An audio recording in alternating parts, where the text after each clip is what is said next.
दिल्ली सरकार का एक नया घोटाला सामने आया है। इस बार का घोटाला आप सुनेंगे तो सोचने पर मजबूर हो जाएंगे कि क्या कोई ऐसा भी कर सकता है। दिल्ली बाल अधिकार संरक्षण आयोग यानी DCPCR, Delhi commission for protection of child rights, ने अपने फंड को कथित तौर पर रोके जाने को लेकर के सुप्रीम कोर्ट का दरवाजा खटखटाया था, लेकिन सुप्रीम कोर्ट ने DCPCR की इस याचिका को सुनने से ही इनकार कर दिया। तो क्या केजरीवाल ने शराब घोटाले के साथ साथ शीश महल घोटाला किया और अब तो बच्चों के पोषण और निवाले का भी घोटाला कर दिया। नमस्कार, आप देख रहे हैं अपनी बात अनिल के साथ। आप सभी से अनुरोध है कि वीडियो को लाइक कर दें, मित्रगणों में शेयर कर दें और चैनल को सब्सक्राइब कर दें यदि अभी तक नहीं किया है तो। सुप्रीम कोर्ट की मुख्य न्यायाधीश DY चंद्रचूड़ की अध्यक्षता वाली संविधान पीठ ने कहा कि क्या हो रहा है दिल्ली सरकार और उपराज्यपाल के बीच। हर विवाद सुप्रीम कोर्ट क्यों आ रहा है? इस पर याचिका लेकर के गए हुए सीनियर एडवोकेट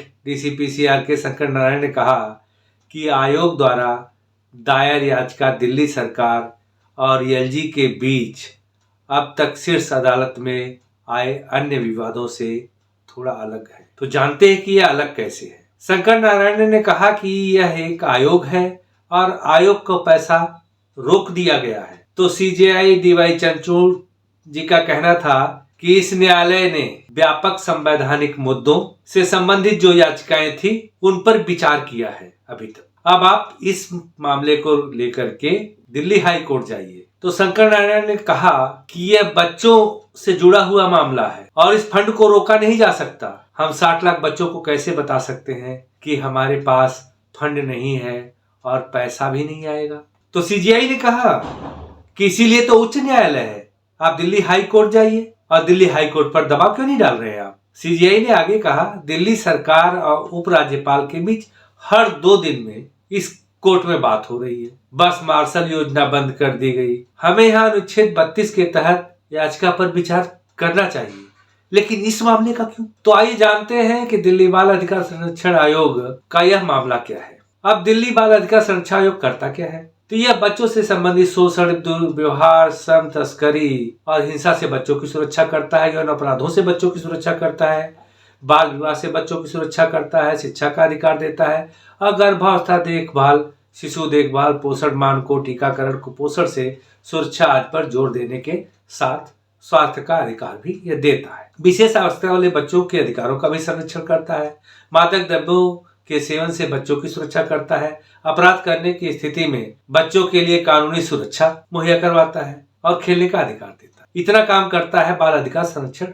आयोग। याद रखिएगा इस बात को। जब यह आयोग बच्चों के हितों के लिए काम करता है तो इसको फंड क्यों नहीं दिया जा रहा है? फंड इसलिए नहीं दिया जा रहा है क्योंकि LG ने इस फंड के स्पेशल ऑडिट का आदेश जारी किया और यह आदेश खुद से नहीं, उन्होंने महिला बाल विकास विभाग के रिकमेंडेशन पर किया है। अब केजरीवाल सरकार में पढ़े लिखे लोग हैं तो घोटाले भी पढ़ लिख करके ही करते हैं। महिला बाल विकास विभाग द्वारा बताया गया कि यहाँ पर खर्चों का दुरुपयोग किया गया, पैसे बाल विकास के अलावा अन्य जगहों पर खर्च किए गए, यानी सरकारी पैसों का बाल अधिकार संरक्षण आयोग द्वारा खूब दुरुपयोग किया गया है। कुछ चौंकाने वाले तथ्य आए हैं। महिला बाल विकास विभाग ने बताया कि 2023-24 के बजट आवंटन के समय देखा कि DCPCR द्वारा इसी समय के लिए 2017-18 में 2 करोड़ की डिमांड पेश की गई थी, जबकि यह 7.5 गुना बढ़ के 15.2 करोड़ की हो गई है।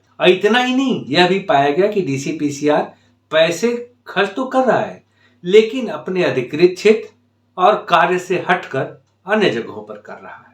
केंद्र सरकार द्वारा चलाई जा रही योजनाओं के लिए अधिक पैसों की मांग की गई है और जब इसका विवरण पूछा गया तो गोल गोल घुमाकर जलेबी बना दी जाती है, सही जवाब नहीं मिलता। महिला बाल विभाग ने यह भी पाया कि 2017-18 में वेतन का खर्च DCPCR पर 17 लाख रुपए था, लेकिन अब यह 12 गुना बढ़ करके 2 करोड़ पहुंच चुकी है। तो ऐसा कैसे हो सकता है? ऐसा इसलिए कि केजरीवाल सरकार ने आयोग में नियुक्त अध्यक्ष, सलाहकार और सदस्यों के वेतन में बेतहाशा वृद्धि की और कोई उचित प्रक्रिया भी नहीं अपनाई। जहां से सैंक्शन लेनी चाहिए थी, सैंक्शन भी नहीं लिया। और वेतन बढ़ा दिया। सतर्कता निदेशालय द्वारा जब इस मामले की जांच की गई तो इसमें ढेर सारी विसंगतियां पाई गई और जब स्पेशल ऑडिट किया गया तो कुछ आपत्तियां उठाई गई, लेकिन उन आपत्तियों का डीसीपीसीआर द्वारा सही जवाब नहीं दिया गया।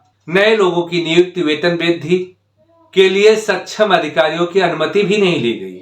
जब तक कि आपत्तियों का सही जवाब नहीं देते तब तक ऑडिट पूरा नहीं होता और एलजी ने आदेश दिया है कि जब तक ऑडिट रिपोर्ट पूरी नहीं होती तब तक डीसीपीसीआर को कोई भी धन उपलब्ध नहीं कराया जाएगा।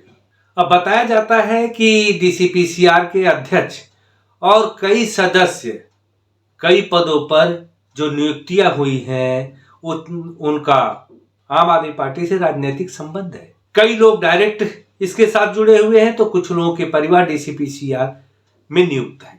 और आप जानते हैं कि आम आदमी पार्टी का इन प्रकार पार्टी के लिए पैसे जुगाड़ने में ध्यान लगा रहता है। तो कहीं इस खर्चे में भी बड़ा घोटाला तो नहीं हुआ या अपनों को मोटी तनख्वाह दी गई, और कहीं ऐसा तो नहीं बच्चों और किशोरों का पैसा आप पार्टी को नौजवान बनाए रखने के लिए खर्च हो रहा हो। बच्चों के लिए स्कूल बनाने वाला, वर्ल्ड क्लास शिक्षा देने वाला अब बच्चों का निवाला खा रहा है।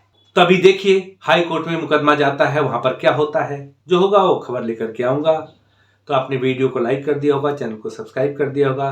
तो अभी के लिए इतना ही, विदा लेता हूं। अगली वीडियो में मिलूंगा फिर से, तब तक के लिए नमस्कार, जय हिंद।